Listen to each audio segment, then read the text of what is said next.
sifatini tekshiramiz do'stlar. Tayyor bo'lgan devorni toza svejiy loy bilan surkadik mana. Nima deb o'ylaysizlar? Bu loy ketadimi yo'qmi do'stlar? Qani bitta yuvamiz. Ketadimi yo'qmi? Ketadimi? Ketadi javob. Javob.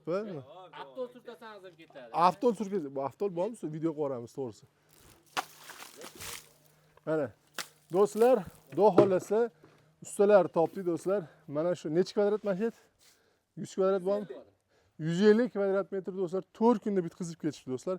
Buni bitkazish sirlari ham bor ekan do'stlar. Kimdaki mana shunaqa travitin qildirmoqchi bo'lsa do'stlar, tezda bitkazmoqchi bo'lsa do'stlar, ustalarga faqat mana bunday qilib garillardan olib berib tursalar bo'ldi. O'qaylar.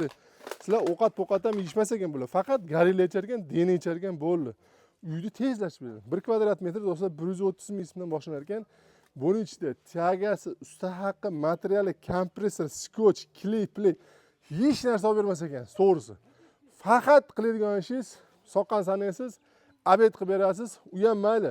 Bu ustalar ketgandan keyin buni baklash nima, garila idishlarni to'plab turib, bitta sotsalar ustaning abed puli ham chiqar ekan, mashina puliga, to'g'risi.